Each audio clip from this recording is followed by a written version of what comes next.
Aplauda ao Senhor. Você devia se alegrar. Se eu fosse você, eu me alegrava mais. Muito bom estar na casa de Deus nessa noite. E se a gente parar para pensar, todos nós temos um motivo para nos alegrarmos, para agradecer.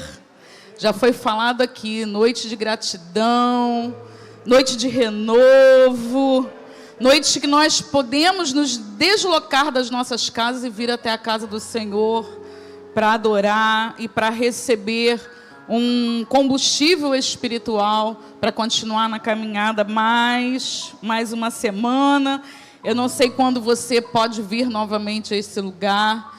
Eu posso estar aqui no fim de semana, então eu tenho que pegar o máximo que eu posso, não é isso, Sônia? Tenho que pegar o máximo que eu posso e permanecer também na comunhão no meu lar para poder sobreviver nesse mundo tão caótico e tão difícil. Amém? Eu louvo ao Senhor por estar aqui nessa noite. E aí eu tinha falado para o Rodrigo de manhã. Falei, de noite tem que cantar a música toda. Aí ele parou, falei, não, continua, senão ia cortar de novo, né, pastor? Continuar adorando ao Senhor.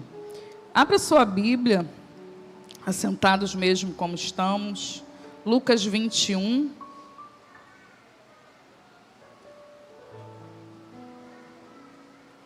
Lucas 21.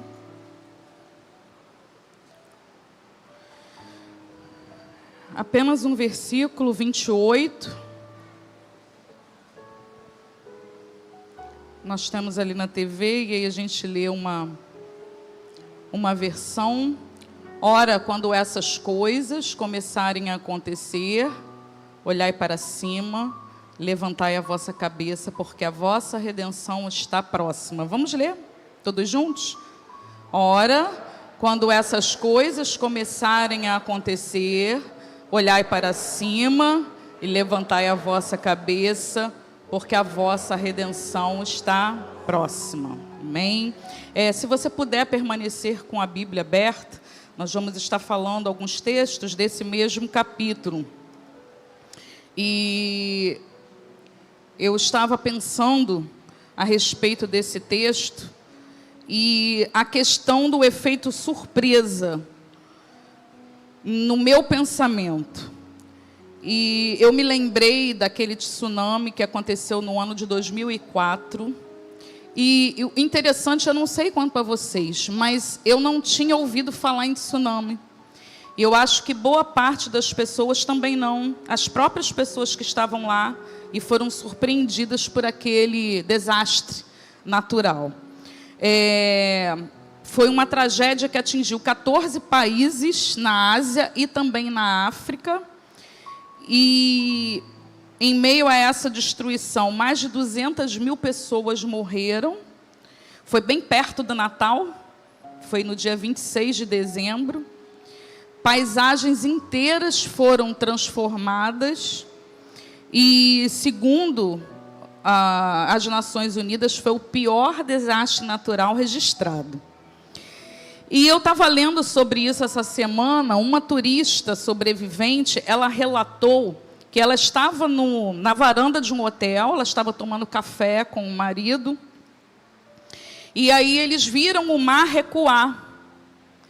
E o que chamou a atenção dela, como eu falei, o efeito surpresa, foi que as pessoas não estavam habituadas com aquilo e acharam interessante. E na descrição dela, ela diz que peixes foram ficando na areia. E as pessoas iam com os seus celulares e tiravam foto, pegavam o peixe, tiravam foto com o peixe. E não imaginavam o que estava por vir. E o marido dela, ela relata que teve um pressentimento e ele vivia, né, na sua infância e adolescência num lugar de mar. E ele disse assim, isso não é normal, isso é algo diferente. E ele lembrou que tinha sentido um tremor. E ele falou assim, larga tudo e corre. Segurou a mão da sua esposa e eles saíram daquele hotel e procuraram um lugar de subida e assim eles conseguiram escapar daquela tragédia. Mas outras pessoas acharam aquilo um fenômeno normal. Eu lembro que, nem lembro que ano, deve ter uns 4 ou 5 anos, nós estivemos em Natal e aí nós estávamos também olhando e vimos a maré baixando. E eu falei assim, Jesus, será que é um tsunami que vai vir aqui? Natal não, Maceió, né, mãe? E aí eu perguntei para uma pessoa, ele falou, não, é um fenômeno que costuma acontecer aqui por conta da lua, né, das marés, por causa da lua. Eu tinha me lembrado desse fenômeno do tsunami. Mas o fato é o fator surpresa. O fator surpresa, ele aumentou essa questão da morte. Eu lembro também de uma menina em que naqueles dias ela tinha tido uma aula na escola em que a professora ensinou sobre o tsunami. E quando ela viu aquilo, ela começou a gritar na praia e chamar as pessoas para que fugissem. E as pessoas deram ouvidos àquela menina e muitos conseguiram se salvar, porque ela começou a gritar desesperadamente e dizer que era um tsunami. Mas outras pessoas não tiveram a mesma sorte por desconhecimento e por serem surpreendidas com algo que elas não estavam esperando. E aí, por outro lado, eu fui motivada, né, a ver um filme recentemente, e meu filho estava comentando, animado, você precisa ver, é muito interessante, parece até história atual, e você também já deve ter ouvido falar ou visto, porque ele passou a se tornar um comentário, e inclusive até tem alguns comentários a respeito de Oscar, pode ser que ganhe Oscar, enfim, eu não sei. Mas o fato é que o filme é Não Olhe para Cima. E aí ele gerou comentários, debates, até mesmo no meio evangélico, porque o título é muito enigmático, Não Olhe para Cima. E para não dar o spoiler, para quem não viu, né? Conta a história aí de um cometa que está para atingir a Terra com proporções gigantescas e comprometeria até a vida humana. E ali 2 cientistas, eles ficam tentando o tempo todo alertar as autoridades e alertar as pessoas e dizer de todas as formas e fazer cálculos e vai na televisão e fala. E as pessoas têm dificuldade de acreditar. As próprias autoridades, por motivos de ganância, que qualquer semelhança não é mera coincidência, e também pelo fato das pessoas estarem distraídas com as futilidades que cercam a nossa vida atualmente. E muitos estão preocupados com os seus ídolos, com as curtidas na internet, ou com os fake news, se é verdade, se não é verdade. E eu não sei você, mas você se identifica como se fosse a tua própria época, o retrato da humanidade atual dentro daquele filme, independente das coisas que são retratadas ali, ou da forma como são retratadas, mas o fato é, no caso deles, apesar de ser uma ficção que nós identificamos como nossa realidade, o fato é que não há o fator surpresa. Todos estão muito bem avisados quanto ao tempo, de que forma que vai acontecer. Então, uma coisa, ao falar sobre o tsunami e ao falar sobre essa ficção, o fator que vai ser a diferenciação é o fator surpresa. Primeiro tem um fator surpresa e o segundo não. E bem poderia ser o retrato da nossa realidade atual. E aí eu estava meditando sobre isso, eu vi algumas reflexões, até mesmo no meio cristão, e foi até o texto que o pastor leu pela manhã. Esse texto que nós lemos, se você está com a sua Bíblia aberta, ele vai começar com a oferta. A gente está falando sobre oferta, né? De uma viúva pobre. E já foi dito aqui pela Mariana que a oferta, ela não tem a ver com valores financeiros. Hoje mesmo, irmãos, eu rodei a minha carteira ali de um lado para o outro, eu não achei uma moeda para ofertar. E o Marcos não estava por perto, que ele é o socorro bem presente na hora da angústia, né? Na hora que eu estou precisando. E de manhã eu não tinha trazido a carteira. Agora eu trouxe, mas a carteira está vazia.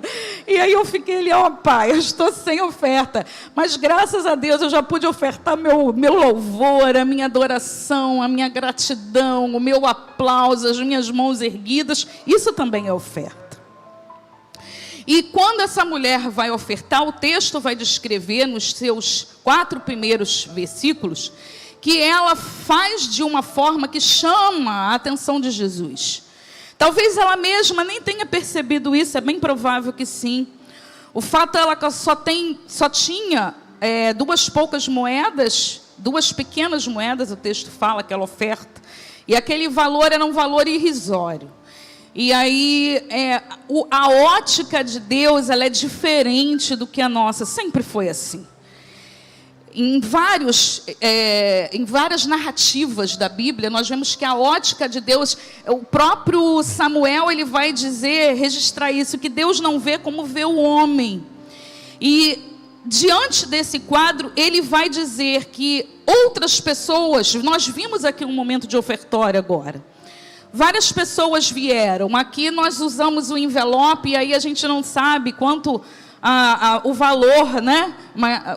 O costume da igreja que a pessoa está ofertando. Mas naquele momento ali, as pessoas viam aquilo que era ofertado. E quando Jesus fala assim, olha, essa mulher foi a que mais ofertou. E aí ele vai dizer, diante da sua pobreza, ela deu mais do que todo mundo, porque ela não deu daquilo que sobrava, ela deu daquilo que ela tinha.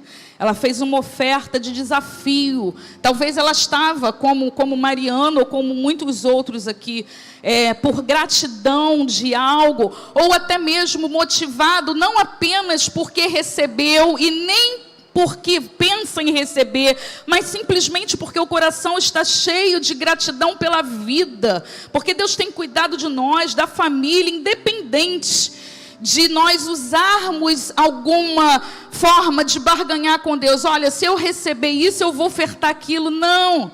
É bom, eu acho que chama a atenção de Deus quando a gente faz isso, antes mesmo de nós esperarmos receber alguma coisa, porque é o maior presente nós já recebemos, que é a salvação. Deus nos deu o melhor que Ele tinha, Ele deu 100%, Ele deu o seu Filho, a qual eu e você não teríamos coragem de dar, e Ele deu. Por isso que nós estamos aqui. A maior oferta foi a oferta de Deus.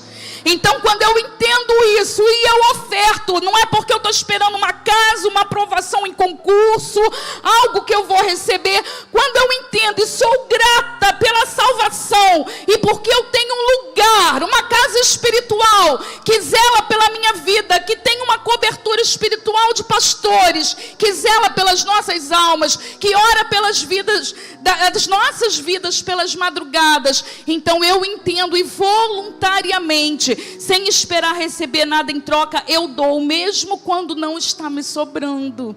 E aquela mulher, ela fez isso. E aí, Jesus faz um comentário a respeito dela. E você vai perceber na narrativa que as pessoas, elas não vão entender muito o que Jesus falou.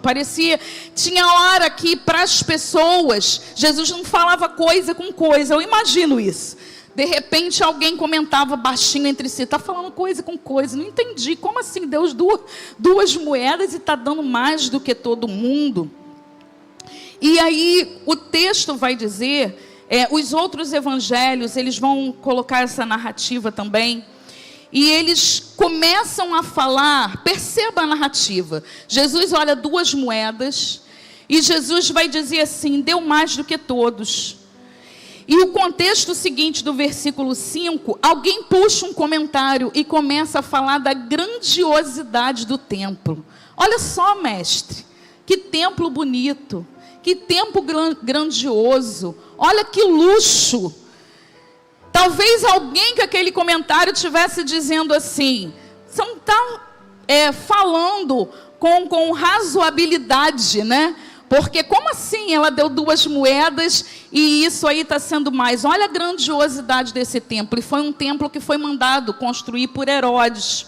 E diz os historiadores, tanto Eusébio quanto Flávio Joséfo, que esse templo, ele era, partes dele, as colunas, tinha 2 colunas na frente, e elas tinham mais de 12 metros de altura, e elas não tinham emendas, elas eram feitas de um bloco único de mármore.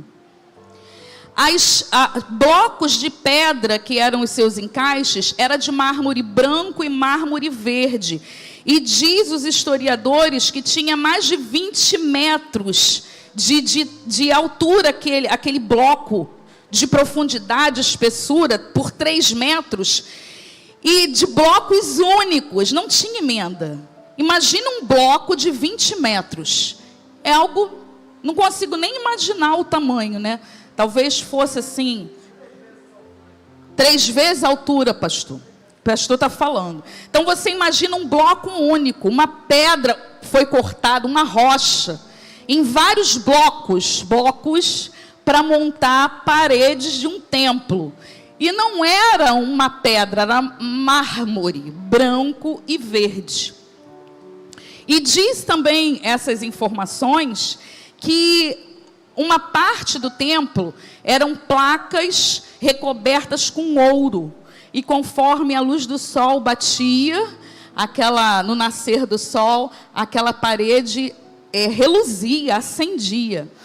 Então, aquelas pessoas, elas não entenderam que era uma questão de oferta interior, uma oferta da alma, uma oferta pessoal, algo que Deus faz a leitura. Eu fico imaginando, né, Jesus assentado e fazendo a leitura de cada um que vinha ofertar. E quando ele fazia essa leitura, quando ele escaneava cada um, ele não olhava o valor, ele olhava a mente, ele olhava a intenção do coração. E aí, esse comentário, e talvez a gente pense assim, deve ter sido os fariseus. Mas, na realidade, os outros evangelhos vão dizer que foi um comentário que surgiu dos próprios discípulos. É bem verdade que os fariseus estavam presentes, porque quando eles vão acusar Jesus lá na frente, eles vão falar exatamente o que Jesus falou. Porque quando alguém começa a exaltar a riqueza e a grandiosidade do templo, Jesus vai dizer outro paradoxo. Ele vai dizer assim, vocês estão olhando essa riqueza? Tudo isso aí vai cair. Não vai ficar pedra sobre pedra. E aí causava mais estranhamento ainda. Por quê, irmãos? O templo estava e está intimamente ligado com a vinda do Messias.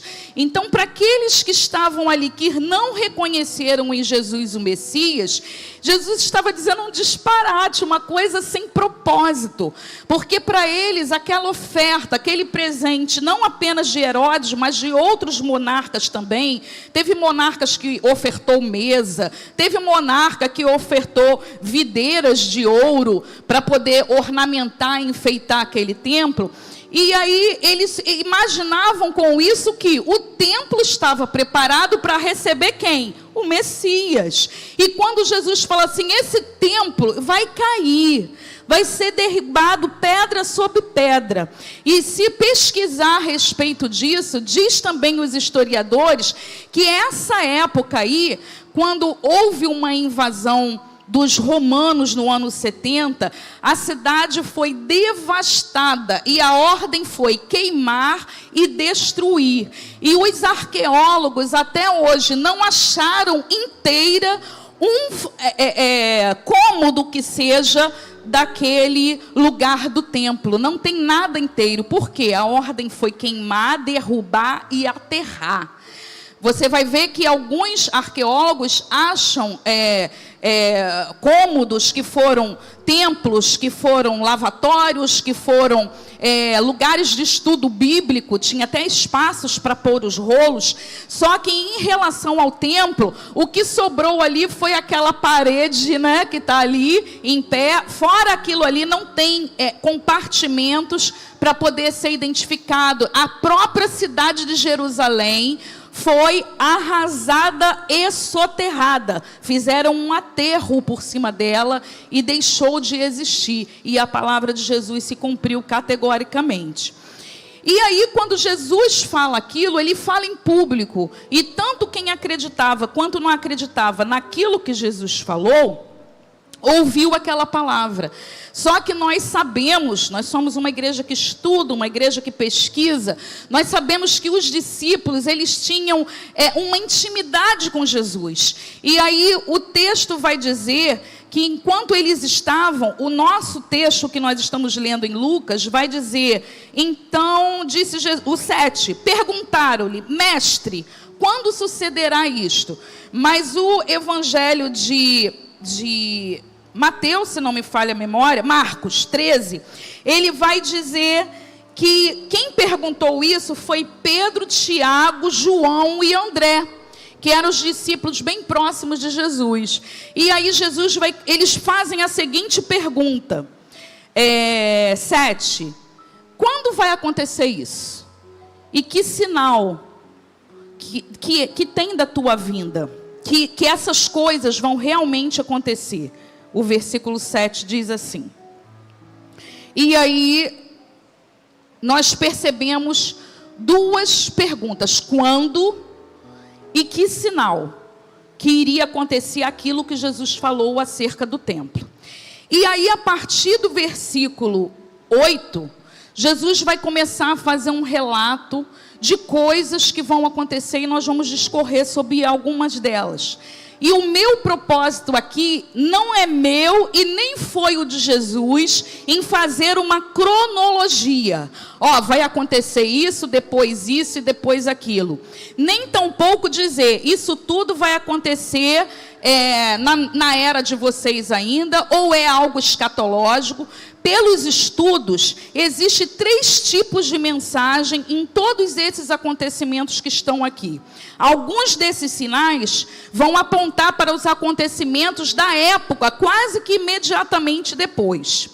Outros sinais estão apontando para a segunda vinda de Cristo. E outros sinais que ele vai dizer, vai fazer parte daquela época e também é algo escatológico. E eu não pretendo aqui separar e dizer qual é e qual não é, porque você mesmo vai identificar isso. E aí ele começa a dizer, a partir do versículo 8, ele vai indicar assim, falsos messias e datas marcadas para o fim dos tempos. E aí a gente percebe que desde aquela época, falsos messias se apresentaram e também datas. É nessa data aqui que vai acontecer. Depois ele vai dizer assim, ouvireis de guerras e de rumores de guerras, ou de tumulto, de caos. Naquela época, agora. Nação contra nação e reino contra reino. Nós podemos identificar que isso vem ao longo da história. E agora mesmo, se a gente parar para pensar, a gente vai pensar num lugar que está uma bomba relógio. E pode apontar para a terceira guerra mundial iminente. Porque as potências que estão envolvidas é grosso calibre. E aí ele vai dizer, terremotos. Nós vimos um agora. Mas também naquela época teve um terremoto em Lisboa que o tsunami chegou a vir no Brasil. Ele aponta também as epidemias. Nós vamos lembrar aí de várias epidemias, né? Peste negra e tal. E a atual que nós estamos vendo aponta para a fome. Se a gente não pensar nem muito distante, aqui no nosso próprio país, quiçá no nosso próprio estado, nós vamos lembrar de alguém que está com dificuldade de se alimentar. Ele vai dizer coisas espantosas, sinais no céu, E aí a gente vai lembrar de coisas que têm acontecido, fotos que as pessoas tiram e postam, lua de sangue. Ah, mas isso sempre aconteceu. Sim, sempre aconteceu, é o que eu estou falando. Só que a impressão que a gente tem é que está se intensificando. E aí ele vai colocar perseguição aos cristãos, inclusive com traição dos próprios familiares e amigos. Angústia sobre a terra e ira contra este povo. Quando ele fala este povo, ele está se referindo aos judeus. E aí é interessante porque ele vai abrir nos versículos 18 e 19 e vai dizer assim: e se nós não... Foi o que nós estudamos hoje aqui na Escola Bíblica Dominical. Venha para a Escola Bíblica Dominical. Nós estamos empenhados no aprendizado, na leitura da Bíblia, mas não é uma leitura superficial. É uma leitura que estuda, que disseca o texto. E aí nós dissemos nessa manhã, se a gente não entendeu o que quer dizer aquele texto, nós como cristãos ficamos confusos. Porque o texto, Jesus vai dizer assim: contudo, não se perderá um só fio da vossa cabeça, e na vossa perseverança que ganhareis a vossa alma. E aí a gente aprendeu nessa manhã que a gente tem que entender a questão linguística, a questão cultural, a questão geográfica e a questão histórica, para poder entender o que um texto desse quer dizer. Porque senão nós vamos dizer assim: ué, Jesus disse que não ia se perder um fio da cabeça, mas um monte de cristão morreu e tem morrido por amor ao Evangelho de Cristo. E muitos tomam essa palavra para pregar um triunfalismo. O que é o triunfalismo? O cristão não sofre, o cristão não sente dor, o cristão não é acometido da pandemia, o cristão não morre.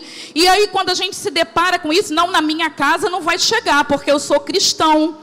E aí o que Jesus? Porque a palavra de Deus diz que nem um fio da minha cabeça vai perecer.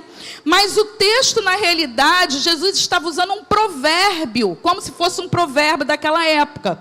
É mais ou menos como os americanos costumam dizer assim para as pessoas que estão nos instantes finais. Você já deve ter visto isso em filme. Vai ficar tudo bem. Vai ficar tudo bem. Aquela palavra é uma palavra de consolação. A pessoa está no último suspiro. Vai ficar tudo bem, eu estou aqui contigo. Ou então, como nós, os brasileiros, falamos, vai dar tudo certo, não é assim? Vai dar tudo certo, está tudo despencando. Tem até uma imagem aí daqueles figurinhas, né? Que o prédio está caindo todo escorado e está escrito lá, vai dar tudo certo. Por quê? É uma palavra de ânimo de alguém. Olha, está despencando tudo, mas eu estou contigo, vai dar tudo certo. Então, aquele texto estava dizendo isso. Olha, o negócio não vai ficar bom, mas vai dar tudo certo. Vocês vão tirar de letra. Era isso que Jesus estava dizendo para eles. E você entende isso porque no final ele vai dizer assim: na vossa perseverança é que vocês vão ganhar a alma. Jesus não está falando do corpo físico em si. Ele estava falando que passasse pela provação no corpo físico, porque a alma estaria sendo guardada, a alma, espírito estaria sendo guardado. Inclusive, no texto de Mateus 10, 22, Jesus ainda diz assim: aquele que perseverar até o fim, que é paralelo com esse texto, vai dizer... será salvo. É um texto que tem mais ou menos a mesma indicação. E aí ele abre esse parênteses e continua falando sobre Jerusalém, que ela seria pisada pelos gentios, e isso aconteceu. Jerusalém, ela já estava sob domínio romano antes de Jesus nascer. Inicialmente aquele convívio, ele foi pacífico, mas quando surgiu na mente do imperador que ele deveria ser adorado como Deus, ele deixava a liberdade, dominava os povos, mas permitia que a cultura daquele povo permanecesse, as suas crenças, as suas práticas religiosas. Mas em dado momento, um dos imperadores, um dos Neros lá da vida, eles tiveram a ideia assim: vou me considerar como Deus. E se eu sou Deus, eu preciso ser adorado. Então baixa um decreto que eu, sendo Deus, eu preciso ser adorado por todo o povo, o reino que eu domino. E dentre eles estavam os judeus. Nesse ponto, os judeus divergiram. Porque eles aprenderam com o cativeiro babilônico que adorarás ao Senhor teu Deus, da pior forma possível. E quando eles criaram esse tipo de resistência, aí o governo romano começou a se voltar contra eles. A ponto de chegar no ano 70 e ter uma grande invasão em Jerusalém, e Jerusalém ser arrasada, como eu já falei aqui. E esse texto, que nessa época do ano 70, a gente pensa, né, a respeito do Holocausto e tal, nessa época também morreram, se a gente levar em consideração a multiplicação da população, a gente vai ver que não foi pouca gente, mais de 1 milhão de judeus foram mortos nessa época, do ano 70. E outros tantos, mais de 100 mil, foram levados prisioneiros. E não parou por aí. Continuou acirrada a perseguição. E quando chegou no ano 132, o imperador, ele decretou o exílio total dos judeus de Jerusalém. Jerusalém é dos judeus, mas não tem mais judeus em Jerusalém. Sai todo mundo. E com isso, os judeus foram novamente mortos, massacrados e dispersos, exilados pelo mundo todo. Até recentemente, já do nosso conhecimento, quando foi reconhecido como nação novamente, e aí os poucos que estavam ali e outros tantos começaram a voltar. E se você pesquisar esse retorno para Israel, ele se torna maior a cada ano que passa. Se você pesquisar os anos, você vai ver ali um ranking. Tal ano, 1.000 e poucos. Tal ano, no ano seguinte, 3.000 e poucas pessoas. No ano seguinte, 7.000 e poucas pessoas. E eu não acompanhei mais recentemente quantos judeus voltaram para a sua terra nesse ano. O fato é que Jerusalém seria pisada pelos gentios, e está aqui os pastores que estiveram ali pessoalmente. Jerusalém, ela faz parte do território dos judeus, mas ela não é reconhecida como sendo dos judeus, porque ela tem que ser compartilhada com palestinos, que eram os moradores que estavam ali naquele território, e ela tem que ser compartilhada também com árabes, com os católicos que professam ali, então tem que ser compartilhada. E aí, quando alguém diz assim, vamos considerar, porque seria a capital, é a cidade mais importante, até histórica, mais do que Tel Aviv, que é a capital política atualmente, e ali alguém falou assim, vamos reconhecer novamente, trazer essa importância histórica de volta para Jerusalém e considerá-la como capital de Israel. Você vê que o mundo se esperneia por causa disso. Por quê? Jerusalém está pisada pelos gentios. E aí, quando Jesus continua dizendo, ele vai dizer sinais no sol, na lua, nas estrelas. É fato conhecido aí, alguém que se aprofunda mais a respeito da inversão dos polos, da mudança das placas tectônicas, e nós não vamos entrar nessas questões científicas. E aí Jesus vai dizer sobre as angústias das nações, a perplexidade do bramido das ondas, o desfalecer de terror, as potências dos céus que serão abaladas. E aí Jesus vai dizer uma coisa assim, 27, então se verá o Filho do Homem vindo numa nuvem com poder e glória. E aí esse texto nós podemos entender claramente que não é o arrebatamento. O arrebatamento já aconteceu, porque o arrebatamento ele não será visível. Diz o texto, as cartas de Paulo, que Jesus ele vai vir nos ares e vai chamar a sua igreja. Primeiro os mortos em Cristo e depois nós os que estivermos vivos. Esse é o arrebatamento, é o rapto daqueles que serviram ao Senhor e entregaram a sua vida a Jesus. E a vida vai continuar. Como toda e qualquer tragédia, as pessoas ligam, pesquisam, olham as redes sociais, manda lá pelo WhatsApp, daqui a pouco cai no esquecimento. Quem se lembrava do tsunami que aconteceu lá em 2004? E da mesma forma como quando houver esse desaparecimento, 1001 explicações científicas serão dadas, vai passar uma semana, 2, um mês, um ano, e a vida vai continuar. Só que a vida vai continuar e um personagem vai assumir o governo dessa terra, que é o anticristo. Tudo está direcionando para isso. mas eu e você vamos estar adorando. Vamos estar numa festa de casamento longa, adorando ao Senhor.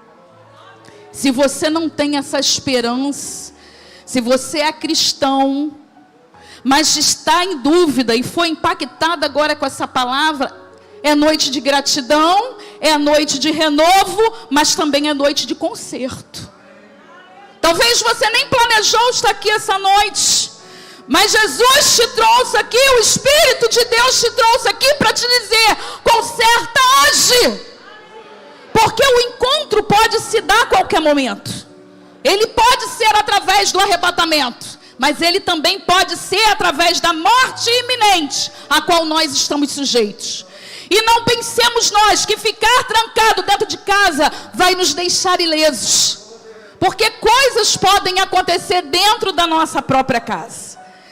A falsa impressão de segurança que nós temos é nos escondermos. Mas a morte, quando ela está determinada, ela vai nos achar de uma forma ou de outra. Eu vi uma reportagem esses dias em que um avião do rapaz caiu. Não bastando o avião cair, ele ainda caiu numa linha do trem e o trem estava vindo.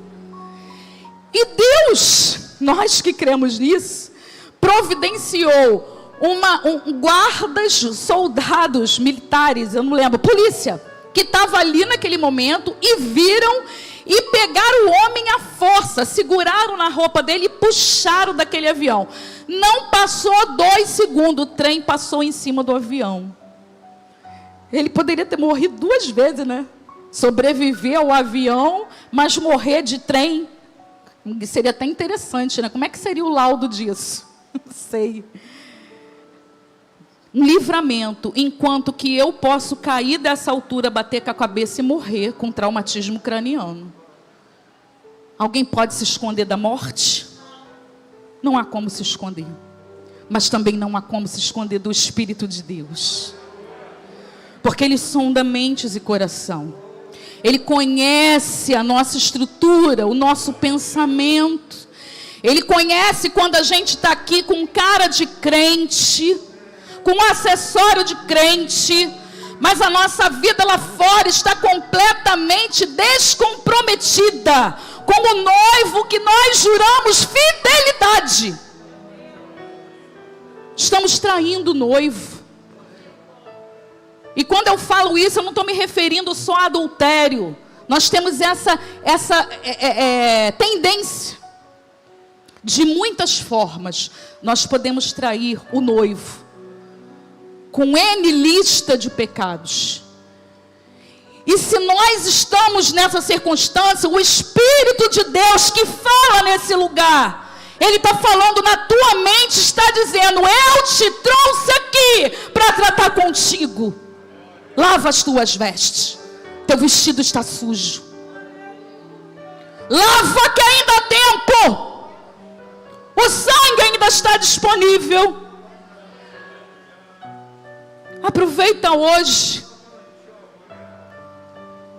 a vinda visível de Jesus. O arrebatamento já aconteceu. Por isso que eu falei anteriormente. São acontecimentos que foram quase que imediatamente depois de Jesus.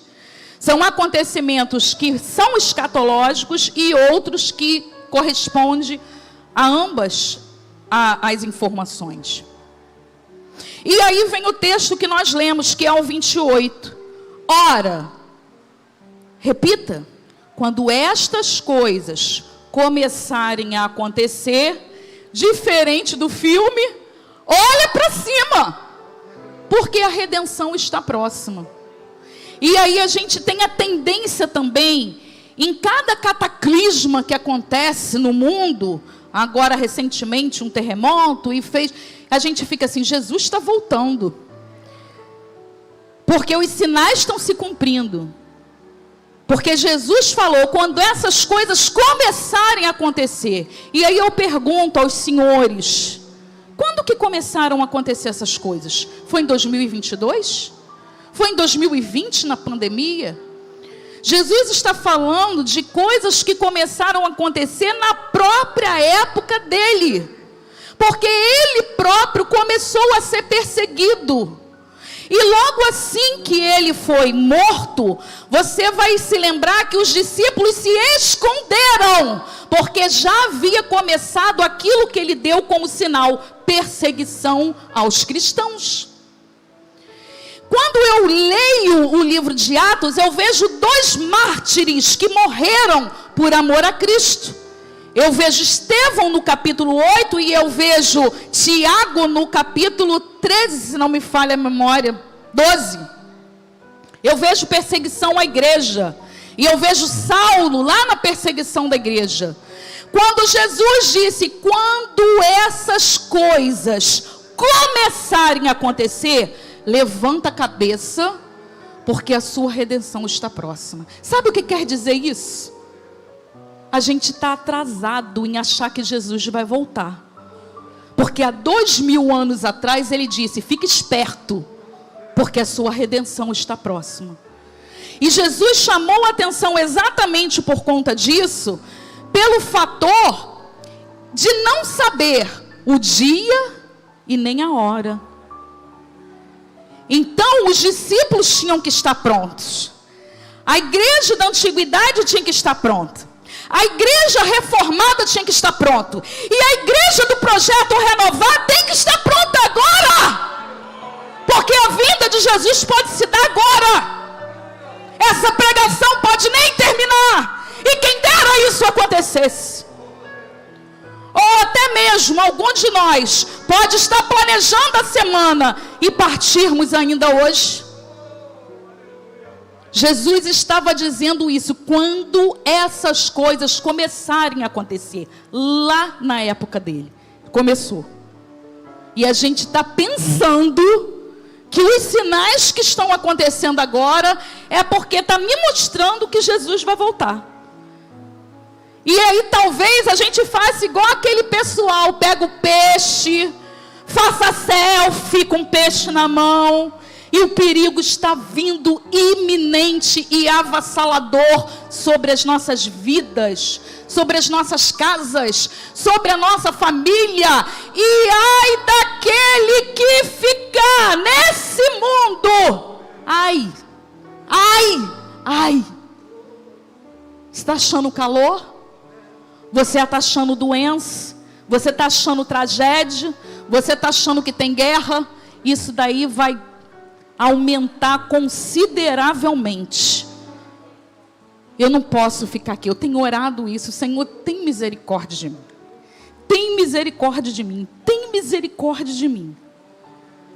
Eu não posso me dar dessa bobeira de nascer num lar cristão e no dia que a trombeta tocar eu não ouvir. Meu Deus! Eu não posso falar nesse altar e pregar e dizer que há perdão para nós nessa noite e eu ficar. Mas vai acontecer. Mas não é isso que o Espírito de Deus deseja. O Espírito e a noiva dizem: vem. E se a noiva está sem condição de dizer vem, é porque tem alguma coisa errada. Se eu digo para você, Jesus pode voltar agora, e isso te causa medo, é porque alguma coisa tem que ser consertada. Não pode nos causar medo, tem que nos causar alegria, a ponto de nós dizermos: Maranata! Ora, vem, Senhor Jesus, vem agora, nos livra desse mundo caótico, imundo. Se nós estamos sem condições de fazer isso, Senhor, não tem como, eu tenho que consertar alguma coisa. Faça o quanto antes. Eu preciso pedir perdão. Pega o telefone correndo quando chegar em casa, passa na casa de alguém e diga: me perdoe. Conserta hoje. Conserta hoje. Deixa hoje a prática pecaminosa. Hoje o Espírito Santo fala para nós nessa noite. Começa uma nova história, uma nova caminhada, um novo capítulo. Vira essa página. Começa hoje a jogar religiosidade no lixo e viver uma vida de comunhão, intimidade com o Senhor Jesus. Ele não pediu religiosos, ele não pediu espectadores, ele pediu servos, amigos, filhos, para estar com ele. É relacionamento.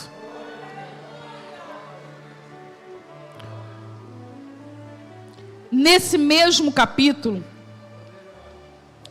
lá no versículo 34 a 36, tem uma advertência. E é Jesus falando. Jesus vai dizer assim para os discípulos: olhai por vós, para que não aconteça que o vosso coração se carregue de glutonaria e embriaguez e cuidados da vida. Talvez você possa dizer assim: estou fazendo dieta, eu não bebo e eu estou de boa com a vida. Mas não quer dizer isso. Quando fala em glutonaria na Bíblia, está falando de um apetite desordenado. Glutonaria não está ligado só a comer, está ligado a um apetite desordenado. E pode ser um apetite sexual que você não consiga controlar. Pode ser um apetite pelas redes sociais que você não consegue controlar. Qualquer coisa que se constitua tão importante como uma alimentação, e a gente consegue se lembrar muito bem do café da manhã, do almoço, do lanche, da janta, e se bobear até alguma coisa entre esses períodos. Então, qualquer coisa que entra na minha vida como algo que eu praticamente coma num sentido figurado, é glutonaria. A embriaguez, tem um texto que fala sobre isso, é tirar de mim a sobriedade, o alerta. Você vai reparar que alguém, por isso que faz aquela medição do álcool, porque alguns teores alcoólicos na mente da pessoa, ela já desvia a atenção, e por isso que há muitos acidentes de carro. O que é a embriaguez que está falando aqui? Não é simplesmente beber uma cerveja, um vinho, seja lá o que for. A embriaguez é tirar você da capacidade do raciocínio, de entender que você é igreja, que você está sendo informado diariamente que Jesus veio, morreu, ressuscitou. Há uma promessa que ele disse: voltarei para vós. Eu sei de tudo isso, eu estou vendo as coisas acontecer e eu estou indiferente. Isso é embriaguez. Eu estou indiferente. Eu olho, que coisa horrível, e a vida continua, como foi orado aqui nessa manhã, como nos dias de Noé, bebiam, casavam, se davam-se em casamento. Não quer dizer que isso seja pecado, quer dizer que as pessoas estão sendo absorvidas pela rotina diária e ignora que é cristão, que precisa ter conhecimento de Deus, não ora, não lê a Bíblia, não vem à igreja, não estuda, não é aluno da escola dominical, não ensina os filhos, está vivendo uma vida indiferente, embriagado, bêbado, está sem sobriedade, não está entendendo a gravidade das coisas. Porque se Jesus falou que estava já para acontecer há 2000 anos atrás, que diremos nós? Nós estamos no lucro, já poderia ter acontecido há muito tempo. E há também uma promessa. Essa promessa, você vai ver que Jesus faz esse discurso logo próximo à sua morte. E logo no início da história da igreja, no livro de Atos, que também foi escrito pelo evangelista Lucas, Jesus ele vai ressuscitar e ele vai permanecer com os discípulos por algum tempo, e depois ele vai travar um diálogo. Se você abrir a sua Bíblia, em Atos 1, de 7 a 11, vai dizer assim: não vos pertence saber os tempos ou a estação que o Pai estabeleceu pelo seu próprio poder. Recebereis a virtude do Espírito Santo que há de vir sobre vós. E ser-me-eis testemunhas, tanto em Jerusalém como em toda a Judéia e Samaria até os confins da terra. E quando ele disse isso, ele foi elevado às alturas. E diz o texto que aqueles que estavam reunidos ali, eles ficaram olhando para o céu, apareceu varões vestidos de branco, e disseram: vocês estão olhando para o céu? Tem esperança. Ele foi, mas ele vai voltar. Olha para cima. Ele foi, mas ele vai voltar. Quando ele diz que há uma advertência, naquele texto que eu li, vai dizer que vigiai para que vocês não sejam pegos de surpresa. Não tem como ser surpreendido. O pessoal do tsunami de 2004 não sabia. Mas você pode, como igreja, dizer que você não sabe que Jesus vai voltar? Que todas as coisas estão apontando para um fim iminente. Não da raça humana, como muitos dizem. Vai acontecer igual no tempo dos dinossauros, todo mundo. Não, a vida vai continuar. A história vai continuar, só que a igreja não vai estar mais aqui. E triste de quem ficar.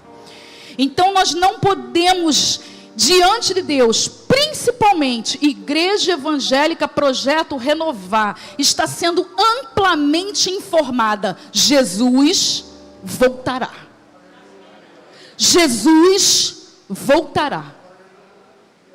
E se ocorrer e você percebeu o que ficou, você não vai poder dizer, não sabia. Porque hoje, dia 30 de janeiro de 2022, eu quero te dizer mais uma vez, Jesus voltará. Pode ser agora, pode ser daqui a 10 anos, pode ser daqui a 100 anos, mas o fato é, talvez está passando pela sua mente, igual passou pela igreja, e aí Pedro disse assim, olha só, ele vai dizer, 2 Pedro, capítulo 3, versículo 8 a 9, não ignoreis uma coisa, um dia para Deus é como 1000 anos, e 1000 anos como um dia. A lógica de Deus é diferente. Então, se a gente já viveu 2000 e poucos anos, nós vivemos 2 dias na lógica de Deus. E ele ainda vai informar mais. O Senhor, coloca esse texto para mim, 2 Pedro 3, 8, 9. O Senhor não retarda sua promessa, ainda que alguns a têm por tardia, mas é longânimo para convosco. A próxima. Não querendo que alguns se percam, senão que todos venham a arrepender-se. Sabe por que Jesus ainda não veio? Porque Ele está tendo misericórdia da minha vida e da tua. Sabe por que a vinda de Jesus ainda não aconteceu? Porque você está desviado e precisa voltar. Sabe por que a vinda de Jesus ainda não aconteceu? Porque você é filho de crente, neto de crente, sobrinho de crente, mas não é cristão. E Jesus hoje está te concedendo mais uma oportunidade para que eu me conserte, para que você volte, para que você aceite Jesus. Hoje, quem quer aproveitar essa oportunidade? Vem agora, já estou terminando. Tal como sou, vou decidir que a outro eu não posso ir, pois me convidas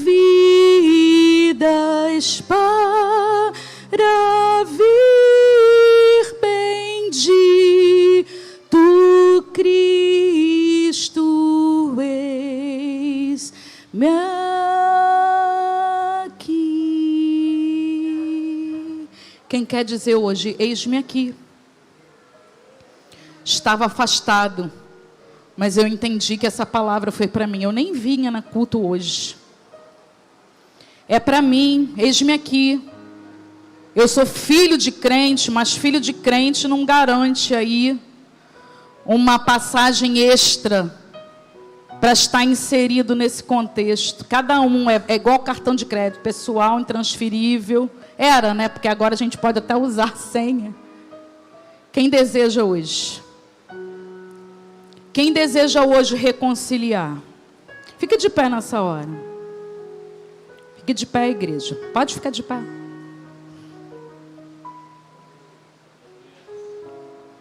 Nós vamos fazer uma oração de conserto. Nós não queremos envergonhar ninguém, nem expor ninguém. Põe a mão no seu coração. Irmãos, nós precisamos ser libertos todo dia. Por isso que a gente tem que fazer um devocional diário, que todo dia a gente tem que clamar e dizer: me perdoa, me liberta. Faça o concerto hoje. E depois eu vou fazer o convite mais uma vez e já está entregue ao pastor. Senhor, nós te adoramos nessa noite. Espírito Santo, obrigado por tua presença nesse lugar. Obrigado por tu reafirmar essa verdade cristã e apregoar nessa igreja, primeiramente para mim e depois para os meus irmãos. Em nos lembrar que nós não estamos aqui para dizer que nós temos uma religião. Nós estamos aqui porque nós estamos guardando a comunhão e esperando o Senhor Jesus voltar. E porque estamos esperando o Senhor Jesus voltar, nós precisamos estar numa postura, nem de embriaguez, nem de distração, nem de glutonaria, mas espertos, alertas. Porque tudo, Senhor, nos mostra que nós já estamos muito atrasados, tudo já começou a acontecer há tanto tempo. E eu te peço, venha com teu perdão nessa hora.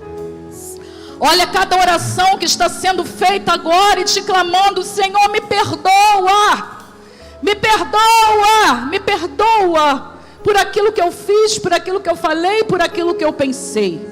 Alianças estão sendo feitas contigo nessa hora. Alianças de perdão pessoal, alianças de perdão que precisa ser feito, realizado com outras pessoas. Senhor, tu és aquele que sara. Sara as nossas vidas e nos liberta das amarras que nos prendem. Em nome de Jesus. Quem quer aceitar Jesus? Nós temos aqui, aceitando Jesus. Mais alguém? Vem agora. Pastor, pode assumir. Mais alguém? Para aceitar Jesus, volta. Desviada hoje.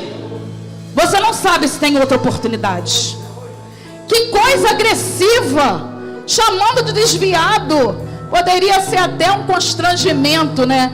Mas o Senhor está dizendo: o desviado é aquele que afastou do caminho. Há um caminho, é Jesus. Se está andando num caminho diferente desse, desviou, pegou um atalho, um desvio. E o Senhor está te chamando hoje, agora. Filho de crente, sobrinho de crente, não importa a idade. 3 anos, 5 anos, 7 anos, 12 anos, 15 anos. Se não aceitou Jesus, faça agora. Crianças, juniores, adolescentes, vem agora. Aceita Jesus. Aceitar Jesus quer dizer: eu estou nessa igreja, eu sou ministrado pela palavra e eu entendi que permanecer em Cristo vai me dar a garantia de perdão dos pecados e salvação da minha alma. Se você ainda não fez, faça agora. Vem à frente. Mais alguém? Como é que é seu nome? Não ouvi.